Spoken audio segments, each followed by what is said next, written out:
iTestify is about testifying of what Jesus Christ has done and can do in each of our lives.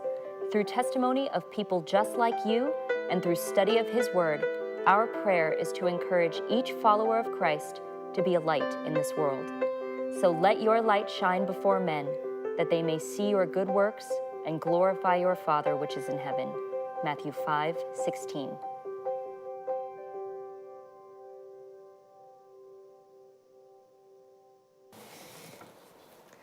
Hello, welcome to another episode of iTestify, and today we have with us Bill Krick. He is the Literature Ministries Director for the Pacific Union Conference, and he has a variety of stories for us today, but he's going to tell us a lot about the Youth Rush program. So Bill, why don't you tell us what is the Youth Rush program? Good question, Jeff. Youth Rush is a summer ministry that's operated by the conferences inside Pacific Union. And each conference operates their own Youth Rush program for 10 weeks. And young people from academies and colleges go door to door and meet the community. The average student knocks on about 7,000 to 8,000 doors in one summer. And some of the stories that come from that experience during that 10 weeks are amazing. It's phenomenal. And some of those stories are, have been shared, publicly.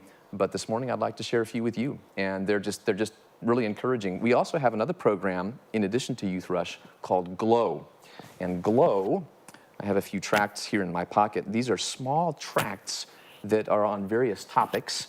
This one is on, it says, Sunday is for football, Saturday is for blank. And you open it up, and it says church. And then it explains the seventh-day Sabbath. And this is really fun to hand out during football season. Mm-hmm. And we have one on the Protestant Reformation, and we have one on diabetes, written by Dr. Wes Youngberg, and then there's one called A Certainty in an Uncertain World, written by Pastor Mark Finley. So when members, young or old, pass out these tracts in their day-to-day life, at the grocery store, at the park, in the airport, they have also amazing experiences that show the working of God behind the scenes. So those are the two ministries that I'm involved with, that I have the privilege of being involved with, working as the Director of Literature Ministries for Pacific Union Conference. Cool. And I think just briefly about my own testimony in reaching out, in going door to door. When I was a young person, I was, 19 years old, 20 years old, years ago. And I remember I was going door to door once when I was first starting in my first year, and I met a family, and a man came out and spoke to me. And he didn't speak very good English. He spoke Spanish, and he spoke some English. And I, as an English speaker, only spoke a little bit of Spanish. But as we talked, we talked back and forth for about 45 minutes. Oh. And he said that he and his family were so dissatisfied with their religious experience. And they were seeking God, and they wanted to know the truth, but they felt that they had not found it yet. And I thought to myself, let's study the Bible.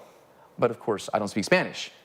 So when I left him, we prayed together. When I left him, I said to myself, I have to find somebody who speaks Spanish to study with this family. And so I did. I found somebody from the Spanish church. Meanwhile, I left that program, and I went back to school because I was a young person. I was a student. And a couple of months later, I received a message from one of my friends saying, hey, Bill, remember that family, the Estrada family? You knocked on their door, and the whole family was just baptized. Oh, praise God. Wow. So, here I am. I get this message. I'm in the cafeteria at school, and I get this message, and I'm just like, what in the world? How does that make you feel as a young person? Like, you just did something that meant something, Mm-hmm. Yeah, changed the life. Exactly. Mm-hmm. So that's a start to my experience, and I thought to myself, this is something an opportunity that I want to give to other young people. So I remember I was canvassing one time as well. I was knocking on a door. You never know what God is going to do. I was knocking on doors, and you never know how God is going to set things up. As I was knocking down the street, I met a young woman, and she came out. And she was interested in spiritual things, and the boyfriend was back behind her, and he wasn't interested. You could tell that he was kind of like, what's this guy doing at the door? He's talking about God. But the young woman was interested. And she got a book from me, and I said, are you interested in studying the Bible? She says, I'd love to study the Bible. She says, but not here. Let's study at my mom's house. It's the last house at the end of the street. I said, okay, great. I think she didn't want her boyfriend, to be there. And so I said, great. And so we set up a time, and I came back a few days later at the right time in the right place, and I knocked on the door. And here, this young woman's mother opened the door and said, oh, come in, we're expecting you. So I walked in, and the young woman was nowhere to be found. And I thought, okay, well, maybe I'm supposed to study the Bible with the mom. So we sit down, and we start a Bible study, and she says, I've invited my friend from work, and her name is Mary. And Mary sat down, and I thought, great, this is great. I'll have a Bible study. I'll study the Bible with anybody. It doesn't matter who it is. Sure. And so here's Mary, and here's the young woman's mother, and we have a Bible study, and I thought, it's great. There's a lot of spiritual interest. And so, to make a long story short, I never saw the young woman again. The young woman's mother also lost interest in the Bible study. But Mary said, why don't you come over to my house and study the Bible with my husband and me? And so I did. I went over, I studied the Bible with Mary and her husband, and to make a long story short, the family was baptized. Oh, amen. So here's this family that was baptized because the door of the friend from work, her daughter, you see the connection there, like this? And you never know how God is going to set it up. Yeah. God sets things up in ways that we could never imagine. And that's part of the fun of outreach. You don't know what's going to happen. You don't know what's going to happen. I was coming out of my house some years ago when I lived in this trailer, and I stepped out and I put my boots on. I stored my boots underneath the trailer. And I remember sticking my right foot into the boot, and I thought, something doesn't feel right. There's something in my boot. Uh-oh. And then it moved. Oh. And I thought, yikes! And I took that thing off, and I shook it out. Turns out it was a frog in my boot. Oh, okay. Not too bad. But that feeling of surprise, that's what it's like doing outreach. That's what it's like doing door-to-door and knocking. That's what it's like handing out glow tracts. You never know what's going to happen. A couple of days ago, actually this was last week, so maybe 7 days ago, I was at the airport, and I went up to the ticket agent, and she checked me in, and after she checked me in, I gave her this glow tract. Sunday is for football, Saturday is for blank, and she looked at it, and immediately she said, wait, she says, I know this church. She says, I've been to this church a few times. And then she says, were you raised in that church? And we talked just briefly. Now, we didn't have long to talk because there were customers that she had to take care of. But you never know what's going to happen. You never know what God is going to set up. And that's part of the fun of doing outreach. How does that change your life day to day? Does that give you a different perspective? Do you prepare differently than you would if you didn't have that expectation anything could happen? That's a really good question, Aaron. I guess when I'm talking to Jesus in the mornings, when I'm studying my Bible, when I pray at night, I think about the people that I've met at night, but in the mornings, I say, okay, God, who do you want me to talk to? Who do you want me to hand a tract to? What do you want me to do? Is there some plan that you have today? That reminds me of a passage in Scripture where Jesus had a plan, and it's an odd story. It's in the book of Mark, chapter 14. And it's an odd story, and it's not a usual something that you hear preached on. Mark chapter 14, verse 12. And the Bible says, now on the first day of unleavened bread, when they killed the Passover lamb, Jesus' disciples said to him, where do you want us to go and prepare that you may eat the Passover? And he sent out two of his disciples. Now we know from Luke's account that's Peter and John. He sent out two of his disciples and said to them, go into the city, and a man will meet you carrying a pitcher of water. Follow him. Wherever he goes in, say to the master of the house, the teacher says, where is the guest room in which I may eat the Passover with my disciples? Then he will show you a large upper room, furnished and prepared. there, make ready for us. You know, and if I'm saying, if I'm the disciples, I'm just saying, what in the world? I'm supposed to run into this guy carrying, how does Jesus know that the guy carrying the pitcher of water is going to be there at the right time? And then it looks like they're supposed to follow him and watch, you know, keep him in sight, and then follow him and then see which house he goes into, and then go into that house and ask for the guy in charge. That is a divine appointment. That's set up for these guys. These guys are totally set up. And that's the way God works. He sets stuff up. And it's really fun to be a part of that. I mean, if you were Peter and John, would that be fun? That'd be fun. Absolutely. They're just, I mean, my jaw would be on the floor if I were Peter and John. And the Bible concludes by saying, so his disciples went out and came into the city and found it just as he had said to them. And they prepared the Passover. I think that's got to be a really powerful faith builder too, when Jesus says, you know, hey, this thing's going to be there, and you go out and it happens. And, you know, we may not have that specific of a promise today, but we know that God does have divine appointments. And when we pray for those appointments, and, you know, like your experiences have been, you go out and you see those appointments happen, you know that it's not just happenstance. You know that God planned those things for a reason. So I'm sure that strengthened your faith along the way. Indeed, yeah. And you mentioned faith. That's really good because sometimes there are periods of time where it seems like, you know, I don't know if anything's happening, you know, and I'm reaching out and it feels like nothing's happening.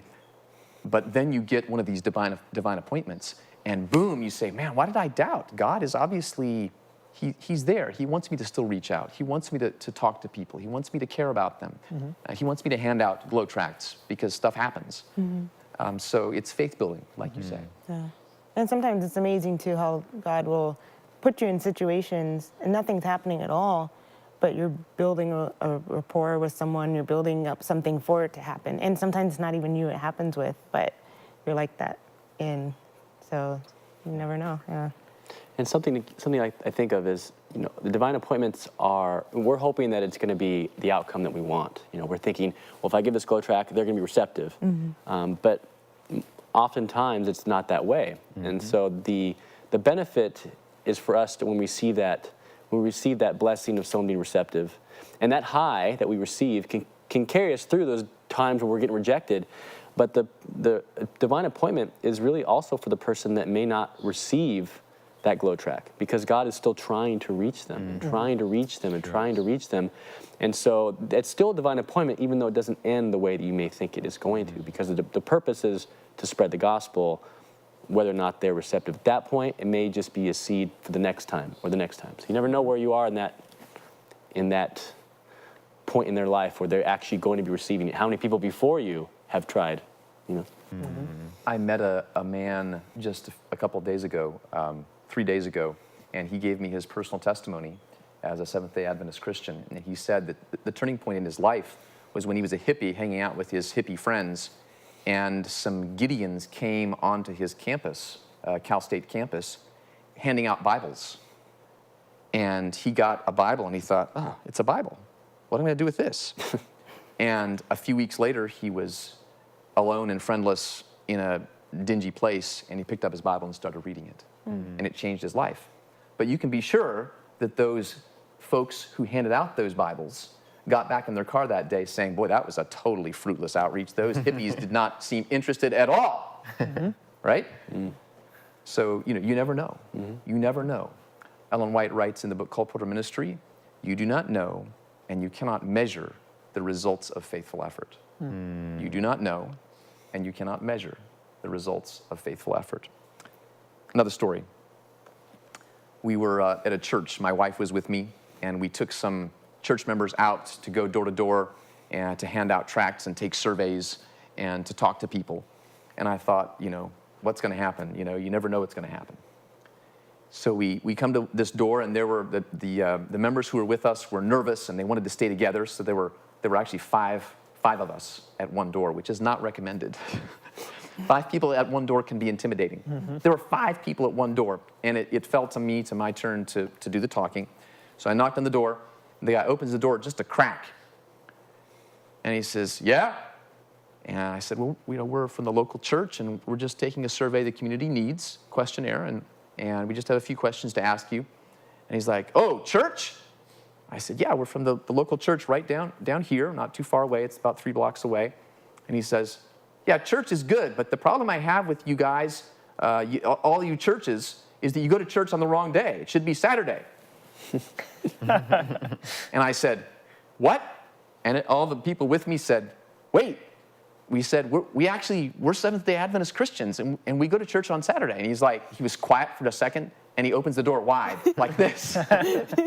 And really neat experience. We made friends with him. His name was Bob. We made friends with Bob, chatted with him, and we signed him up for personal Bible studies. And the pastor actually studied the Bible with him for quite some time before he was baptized. And we had the privilege of going back to the church and watching him be baptized some months later. Really neat experience. And he tells the story himself from the inside in a really, really fun way. And see, again, God set that up. How did we know that door, behind that door, was someone who was already convicted about the seventh-day Sabbath? We didn't know that. It's just a plain door. So God set that up for us. He totally set that up. Another story. So one of our young people named Karen, she was going door to door in a place called Salinas, California, and she met a young man named Moses. And as she talked to Moses, he was a little quiet, and he kept asking questions, and he would look at her books and that she was offering. And he said, are there any books here by Ellen White? And she said, yes. And she pulled out some books. And he says, okay, great. And he got 3 books from her, and he said, now where's your church? And so she told him, and she called her leader, and her leader met him, and they told him the address of the church. He said, that's great. And that's all he wanted. And he took his books and said, thank you, and that was the end. Well, that coming Sabbath, a few days later, on Sabbath, they saw him seated in the back of the church. And they thought, this is the same man we met at the door. And so after church, they went and shook hands with him and met him and said, hey, Moses, it's nice to see you. And they said, so tell us, what's your story?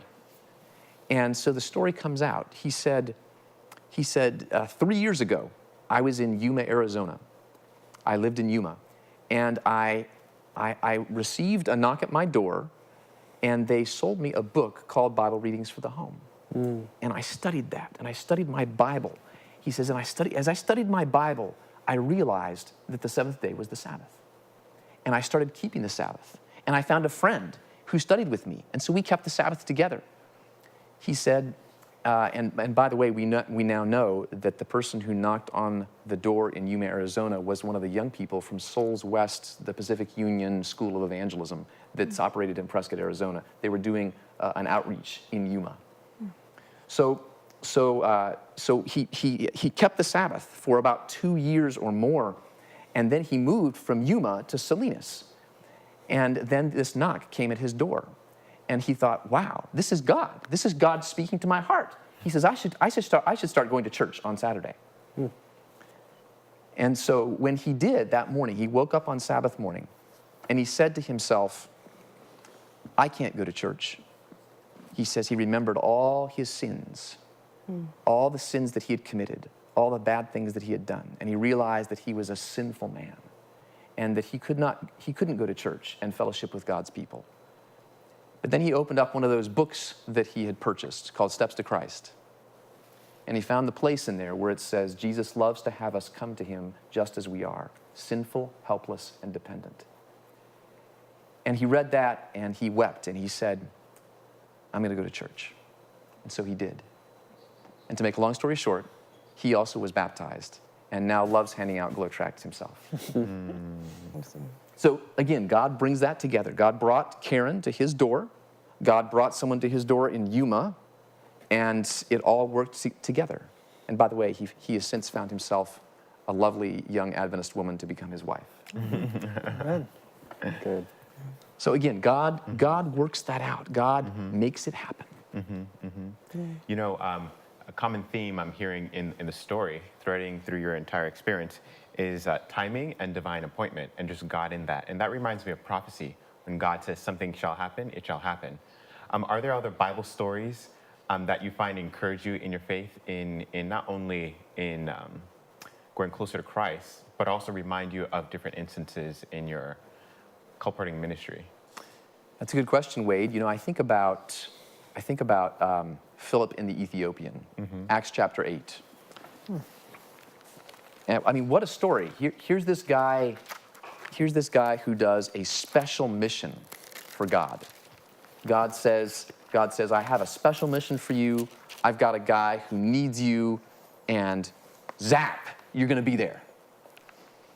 I'm reading from Acts chapter 8, verse 26. Now an angel of the Lord spoke to Philip, saying, "Arise and go toward the south, along the road which goes down from Jerusalem to Gaza. This is desert." So he arose and went. There was some obedience there, wasn't there? He arose and went. And behold, a man of Ethiopia, a eunuch of great authority under Candace, the queen of the Ethiopians, who had charge of all of her treasury and had come to Jerusalem to worship, was returning. And sitting in his chariot, he was reading Isaiah the prophet. Then the Spirit said to Philip, "Go near and overtake this chariot." There's that divine appointment. Here it is. So Philip ran to him. Boy, he was enthusiastic, wasn't he? He ran to him. Yeah. And heard him reading the prophet Isaiah and said, "Do you understand what you're reading?" And he said, "How can I unless someone guides me?" And he asked Philip to come up and sit with him. And then it quotes Isaiah 53, where he was reading. So the eunuch answered, verse 34, answered Philip and said, "I ask you, of whom does the prophet say this? Of himself or some other man?" Perfect opportunity. Boom. And then he preached Jesus to him. He explained the scriptures and the prophecies. Present truth for Philip, for the Ethiopian treasure, the Ethiopian eunuch. Yeah, absolutely. We see God bringing people together, bringing one of his servants in contact with somebody who needed the truth. And that's part of the fun. That's part of the fun of outreach. And that's available not just to Youth Rush students during the summer. It's available to anybody who can hand out a tract or even leave a tract on a table. We have multiple stories where people find a tract on the ground and they call us and they say, "You know, I found this tract on the ground and it says that these things about the Bible. Do you have more information about the Bible?" We have multiple, at least I can think of off the top of my head, 3 stories where somebody found a tract on the ground, discarded. Wow. So it's fun. It's fun. And again, if you were Philip, would you have had fun doing that? Yeah. Absolutely. Yeah. That would have been a blast. Yeah. That would have been a blast. You know, something I think of is, you know, we don't necessarily have the audible voice that Philip had or Abraham seemed to have, and a lot of the patriarchs and prophets seem to have this deeper, intimate connection enough that they could actually hear the voice of God. But we do have this still small voice that tells us, you know, go here, go there. And I often have this, you know, we call it like a feeling or inclination to do something. How would you know if that is a still small voice or not? Any ideas, like when God is telling you to go versus just out of obligation, just necessity to go? Any ideas about that? That's a good question. Yeah, and I think, well, to answer your question directly, and then I'll answer it with a story. You know, when we spend time in the Word, this is the voice of God speaking to us, just as surely as though we could hear it with our ears. So when I'm in the habit of listening to my wife. That's good. It's good to listen to your wife when she talks to me. So I know what she would say usually in most situations because I know her really well now, having been married about 20 years. I've listened to her voice a lot. So when I read the scripture every morning for a decade or for 2 decades, I understand God's voice. I'm more likely to hear correctly. I'm more likely when I guess to know what God would say in a situation. So to illustrate, I was at a gas station, and this is just a few years ago. I was at a gas station pumping gas, and a nice SUV rolls in on the other side of the pump, and a well-dressed woman jumps out. And I felt the distinct impression that I should hand her a glow tract. And I thought to myself, no, she's obviously very busy. I mean, I'm not gonna do this. I mean, and the thought persisted that I should hand her a glow tract. And I thought, you know, I really don't want to right now. I'm not, you know, and you know how it goes. You know, I'm like everybody else. I have reluctance, right? There's a reluctance in all of us Yeah. to hand out a tract or to talk about God. And that's normal. It's natural. It just can't control us. So I said, I started arguing with the Lord, and then I said, okay, no, I'm going to hand out this tract. So I get a tract, I put it between my fingers, I go to the other side of the pump, and I hand it to her, and I say, this is for you to read when you get a chance. And I immediately turn around and leave, and she says, wait. And so I turn around, and she says, what church are you with? Because she could tell it was religious. And I said, Seventh-day Adventist Christian. She's like, I used to attend the Adventist church. Isn't there one around here? I said, yeah, there's one about 3 blocks up here. She's like, yeah, and they used to send me these little pamphlets. They used to send these to me in the mail. She says, I went there when I was a little girl. And so we started talking. And I said, you know, there's a series of meetings that's happening actually now, like starting next week at that same church. You ought to go back. She's like, that's cool. Long story short, over a period of 2 years, she was eventually baptized. Wow. Through no skill, believe me, that took no skill to hand the woman a tract. Yeah. No skill. Almost no brains. Yeah. I just needed to have some guts, right? Yeah. To find the divine appointment that God had set up for me that day. But you did have to hear God's voice and be willing to listen to it. So no skill, but it did, you know, all those days and those mornings that you spent in the Word, had you not done that, had you not been faithful, maybe you would have been quicker to push away, you know, that inclination. You know. Yeah, very good, Jeff. So well, look, I'm feeling thankful to have participated, to been invited by God to participate in divine appointments. And you know, it just makes me think, what does God have for me today, tomorrow, the next day? What does God have for me? What does God have for us? He's got people he wants us to talk to. And it may not be dramatic, you know, always. What does God have? I'm thinking about one more story. Woman comes home from work, and she comes home from work. She lives in an apartment complex, and she finds on her doorknob a glow tract, and she picks it up, and she had been reading a series of novels that were scaring her about the end times. And as she opened this tract, it was about the end times. And she was so interested. She called in for Bible studies. They had Bible studies. Long story short, she was baptized, and her husband was baptized. They're now active in the local church. That was a divine appointment that we never know who experienced that. To this day, we still don't know who left that tract on her doorknob. But whoever did was used by God. Amen. And that person will never know until we reach heaven. Wow. Well, Bill, we've appreciated the stories and hearing how God has worked in a variety of people's lives. And it's good to know that you don't have to be of any age or have any skill to do literature evangelism. Well, we want to thank our guests for joining us, and we covet your prayers, and we appreciate any donations that you're willing to offer to keep these types of programs alive. If you'd like to visit www.llbn.tv, we'd love to have you. And please continue to join us for our next episode. God bless.